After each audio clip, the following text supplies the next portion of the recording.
दोस्तों, बहुत समय पहले की बात है। एक नगर में एक युवक रहता था। वह युवक अपने जीवन में सफल होना चाहता था। वह अपने जीवन में कामयाब बनना चाहता था। वह चाहता था कि लोग उसे जाने, उसे पहचाने, उसके पास इतनी धन दौलत हो जो कभी खत्म ना हो। लोग उसकी इज्जत करें, उसका मान सम्मान करें, और इसके लिए वह हर मुमकिन कोशिश भी करता। लेकिन बार बार उसे असफलता का मुख ही देखना पड़ता, जिस कारण वह बहुत परेशान हो चुका था, बहुत हताश हो चुका था। उसे लग रहा था कि अब उसके जीवन में कोई परिवर्तन नहीं आएगा। वह चाहकर भी सफल नहीं बन पाएगा, वह चाहकर भी कामयाब नहीं हो पाएगा। तभी एक दिन उसे एक बौद्ध भिक्षु के बारे में पता चला, और वह युवक तुरंत ही उन बौद्ध भिक्षु के पास जा पहुंचा। उन्हें प्रणाम कर वह उनसे कहता है, हे गुरुवर, मैं अपने जीवन में कामयाब होना चाहता हूं। मैं अपने जीवन में सफलता प्राप्त करना चाहता हूं, लेकिन चाहकर भी मैं सफलता प्राप्त नहीं कर पा रहा। लोग मेरी बातें सुनते तक नहीं। मैंने कई बार प्रयास किए और हर बार मुझे असफलता का मुख ही देखना पड़ा। मैं समझ नहीं पा रहा कि मुझसे कहां गलती हो रही है, और मैं चाहकर भी सफलता प्राप्त क्यों नहीं कर पा रहा। हे गुरुवर, कृपया करके मेरा मार्गदर्शन करें, मुझे सही राह दिखाएं। इस पर वह बौद्ध भिक्षु उस युवक से कहते हैं, भंते, इस दुनिया में दो प्रकार के लोग होते हैं। पहले वो जो खुद ही अपनी प्रशंसा करते हैं, और दूसरे वो जिनके आ जाने के बाद लोग उनकी प्रशंसा करते हुए थकते नहीं, अर्थात वह स्वयं को रोक नहीं पाते। और इस दुनिया में अधिकांश लोग पहले प्रकार के समूह में आते हैं। हालांकि ये बात और है कि हर कोई दूसरे प्रकार के व्यक्तियों में से बनना चाहता है, लेकिन जीवन भर प्रयास करने के बाद भी वे लोग अपनी पहचान नहीं बना पाते। वे लोग सफल नहीं हो पाते, ना ही वे लोग अपनी बातों से कभी किसी को प्रभावित कर पाते हैं।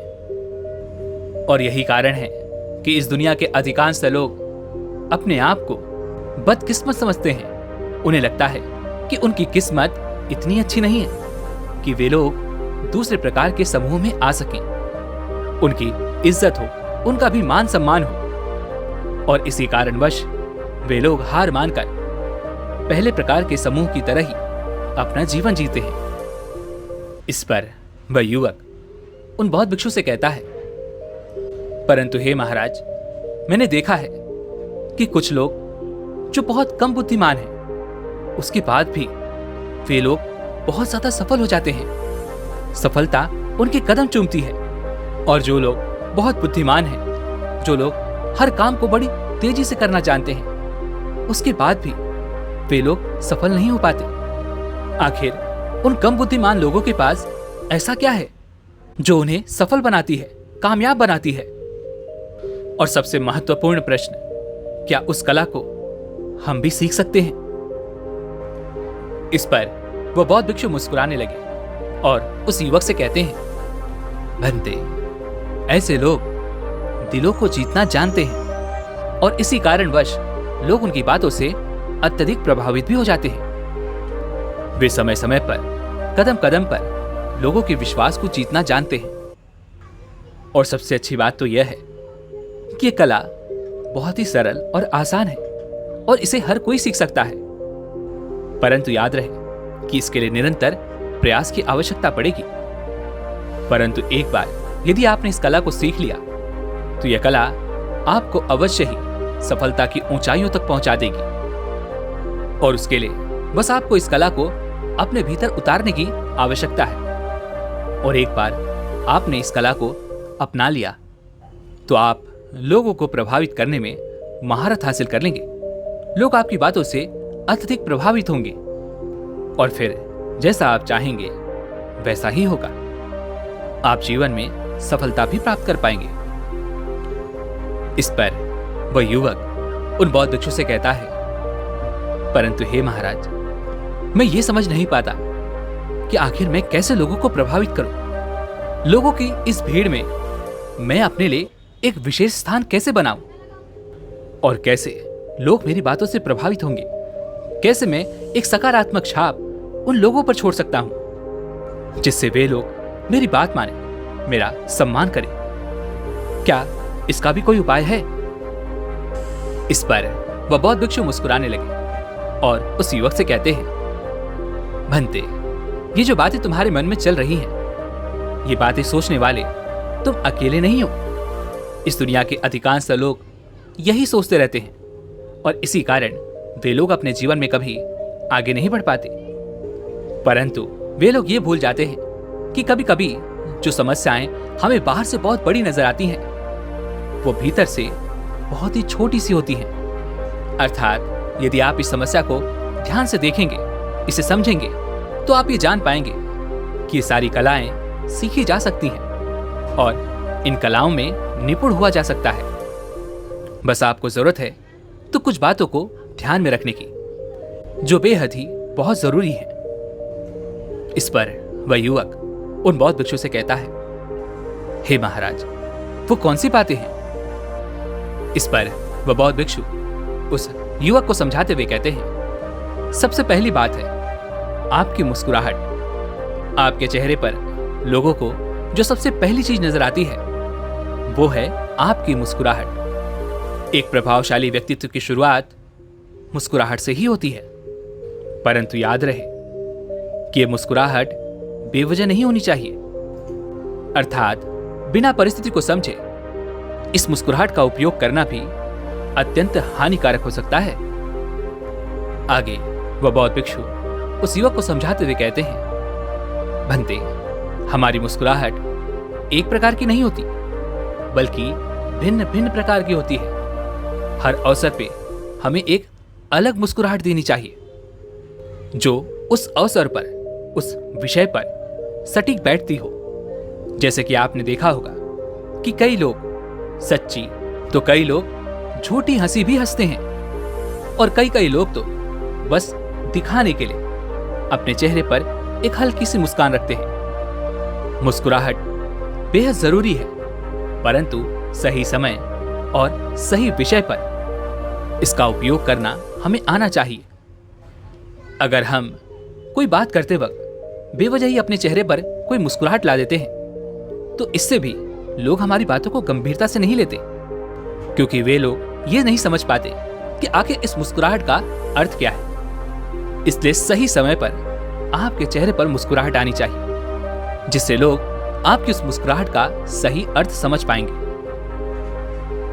अगली बात, हमारी आंखें। यदि तुम सच में प्रभावशाली व्यक्तित्व का हिस्सा होना चाहते हो, यदि तुम चाहते हो कि तुम्हारे अंदर भी वो गुण हो जिससे लोग तुम्हारी बातें सुने, तुम्हें समझें, तो तुम्हें अपनी आंखों पर नियंत्रण करना बहुत आवश्यक है। आपने देखा होगा कि अधिकांश लोग जब किसी से मिलते हैं तो वे लोग अपनी आंखों पर कभी ध्यान नहीं देते, क्योंकि वो ये नहीं जानते कि आंखें एक बहुत महत्वपूर्ण हिस्सा है जो किसी से भी बिना एक शब्द कहे उसे अपना मुरीद बना सकती है। हमारी आंखें जादुई हैं और इस जादू का सही इस्तेमाल करना हमें नहीं आता, परंतु आप चाहें तो इसे सीख सकते हैं। इस पर वह युवक उन बौद्ध भिक्षु से कहता है, परंतु हे महाराज, जब भी मैं किसी की आंखों पर ध्यान देता हूं, जब भी मैं किसी की आंखों में आंखें डालकर बात करता हूं, तो उन्हें लगता है कि मैं उनका अपमान कर रहा हूं, जबकि मैं तो बस उन्हें जानने का प्रयास ही कर रहा होता हूं। इस पर वह बौद्ध भिक्षु उस युवक को समझाते हुए कहते हैं, ये धारणा पहले से चली आ रही है। इसी कारण लोगों को ऐसा लगता है कि आप उनका अपमान कर रहे हैं, परंतु ये धारणा पूरी तरह से गलत है। जब भी हम किसी से आंखों में आंखें डालकर बात करते हैं तो वो बातें अत्यंत प्रभावशाली हो जाती हैं और अधिकांश तो ये देखा भी गया है, जो लोग सामने वाले व्यक्ति की आंखों में आंखें डालकर बातें कर पाते हैं, वे लोग अपनी बातों की छाप उस व्यक्ति पर छोड़ पाते हैं। वे लोग अपनी बातों से उस व्यक्ति को अत्यधिक प्रभावित कर पाते हैं। और उसी के विपरीत जो लोग आंखें चुराते हैं, जब किसी से मिलते हैं तो अपनी आंखों को छुपाने की कोशिश करते हैं। ऐसे लोग हमेशा ही असफलता का मुख देखते हैं। उनकी बातों से कभी कोई प्रभावित नहीं हो पाता। और ऐसे व्यक्ति जब किसी समूह में होते हैं या फिर जब उनके सामने कोई किसी प्रकार की बातें कर रहा होता है, तब भी वे लोग अपनी आंखें चुराते ही हैं। वे लोग उनसे नजर नहीं मिला पाते। और यही कारण है कि उनका आत्मविश्वास भी बहुत कमजोर होता है, जिस कारण वो जीवन में कभी सफलता प्राप्त नहीं कर पाते, ना ही कभी किसी को अपनी बातों से प्रभावित कर पाते हैं। बल्कि हमें तो यहाँ पर यह करना चाहिए कि जो व्यक्ति हमसे बात कर रहा है या फिर समूह में जब भी कोई कुछ बोल रहा है, तो हमारा सारा ध्यान उस व्यक्ति पर होना चाहिए, उसकी आंखों में होना चाहिए, जिससे उस युवक को भी यह समझ में आ सके कि जो वह कह रहा है या जिस विषय पर भी बातें हो रही हैं, उस विषय में हम भी दिलचस्पी रखते हैं। अर्थात यदि आप किसी विषय में दिलचस्पी रखते हैं, तो आपको उस व्यक्ति की आंखों में आंखें डालकर उनकी बातों को सुनना या अपनी बातों को कहना चाहिए, जिससे उस व्यक्ति की रुचि उस विषय में बढ़ने लगती है और वे लोग आपकी बातें ध्यानपूर्वक सुनने लगते हैं।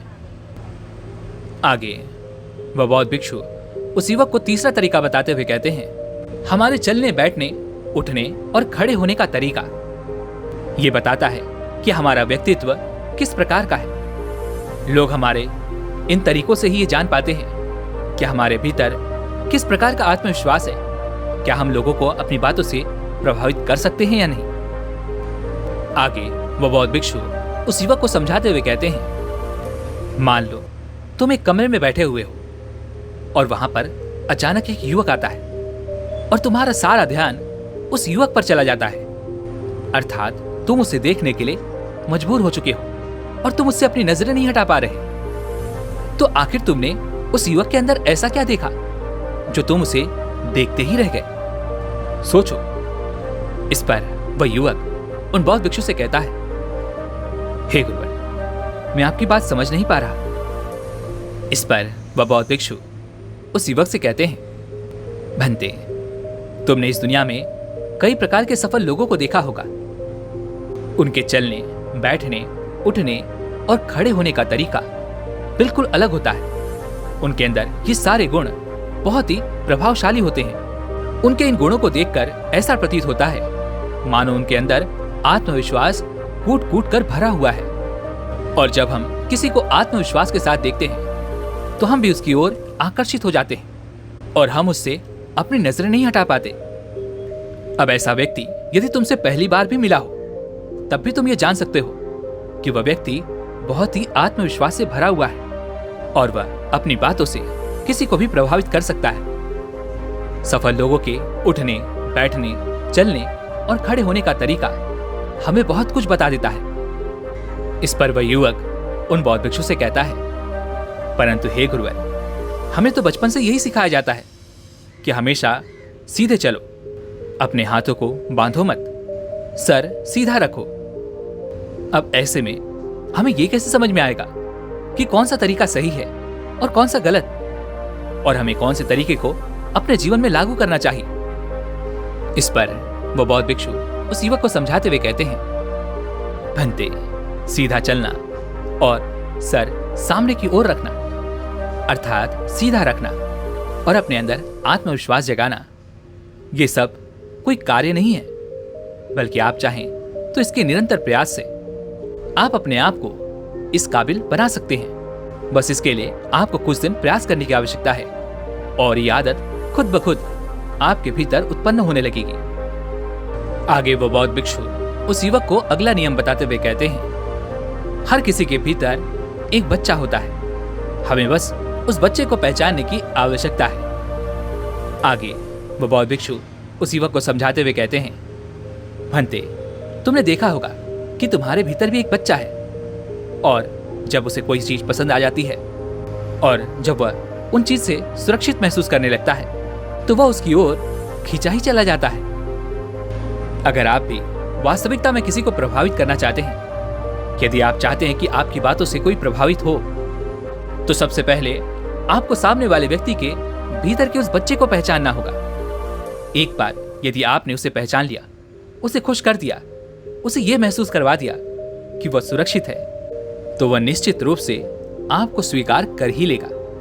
और उन्हें खुश करने के लिए आप सबसे पहले यह जानने की कोशिश कर सकते हैं कि आखिर बचपन में ऐसी कौन सी चीज थी जो उन्हें खुश किया करती थी, या उनके भीतर के बच्चे को आखिर क्या पसंद है।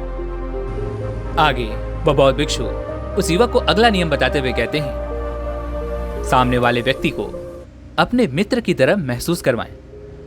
अर्थात सामने वाले व्यक्ति को इस बात से फर्क नहीं पड़ता कि आप उन्हें कितना जानते हैं या आप उनके जीवन के बारे में कितना जानते हैं। आपकी बातों से उसे तब तक फर्क नहीं पड़ेगा जब तक उसे इस बात का एहसास ना हो जाए कि आप उसके जीवन के बारे में कितनी फिक्र करते हैं, उसकी कितनी फिक्र करते हैं।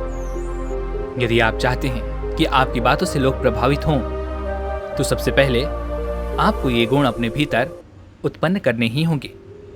आपने देखा होगा कि जब भी हम किसी नए व्यक्ति से मिलते हैं तो हमारे मस्तिष्क में तरह तरह के विचार चलने लगते हैं। हम ये सोचते हैं कि व्यक्ति कैसा होगा या कैसा कार्य करता होगा, क्या यह हमारे लिए सही है या नहीं। इस प्रकार की कई सारी बातें हमारे मन में उठने लगती हैं और इस कारण हम ये समझ नहीं पाते कि हमें इस व्यक्ति के प्रति कौन से भाव दिखाने चाहिए और कौन से भाव नहीं। अर्थात हम कभी कभी अच्छे व्यक्ति के लिए भी मन में बुरी भावनाएं उत्पन्न कर लेते हैं केवल उसके हाव भाव को देखकर, और कभी कभी हम बुरे व्यक्ति के प्रति अच्छी भावनाएं उत्पन्न कर लेते हैं और वो भी केवल उनके हाव भाव को देखकर, क्योंकि बुरा व्यक्ति हमेशा आपको नुकसान पहुंचाना चाहता है। इसलिए सबसे पहले वह आपको यही दिखाता है कि वह आपकी कितनी फिक्र करता है, वह आपकी कितनी परवाह करता है, जिस कारण हम उसकी बातों में आ जाते हैं और अधिकांश ही हमें नुकसान भी उठाना पड़ता है। इसलिए जब भी आप किसी नए व्यक्ति से मिलें तो अपने मस्तिष्क की इस हलचल को रोकने का प्रयास करें और हड़बड़ी में कभी कोई फैसला ना लें, क्योंकि मस्तिष्क में हजारों विचार चल रहे होते हैं और ऐसे में हम सही फैसला कभी नहीं ले पाते। और ऐसी हरकतों से बचें जिससे कि सामने वाला हमारे बारे में कोई गलत राय बना सके। और जब भी आप किसी से मिलें तो हमेशा अपने भाव ऐसे रखें जैसे आप उनकी कितनी फिक्र करते हैं, उनकी कितनी परवाह करते हैं। तब जाकर वो आपसे जुड़ पाएंगे, आपकी बातों को समझ पाएंगे और आपकी बातों को गंभीरता से लेंगे। आपने देखा होगा कि कई अजनबी जब एक दूसरे से मिलते हैं तो वे लोग एक दूसरे से इस प्रकार बातें करने लगते हैं जैसे वे सभी एक दूसरे को बहुत पहले से जानते हो। ऐसा इसलिए हो पाता है क्योंकि उन्होंने अपने भीतर इस भाव को उत्पन्न कर लिया है कि जो कोई भी उनसे मिलता है वह उनका करीबी मित्र है और उन्हें वह सालों से जानते हैं। जब इस प्रकार की वो आदत डाल लेते हैं तो किसी से भी बात करने में या किसी से भी कुछ पूछने में उन्हें कोई हिचकिचाहट नहीं महसूस होती, बल्कि वह तो पूरे आत्मविश्वास के साथ उनसे बातें कर पाते हैं, घुल मिल पाते हैं। सामने वाले को देखकर ऐसा लगता है मानो ये दोनों एक दूसरे को जन्मों जन्मों से जानते हैं।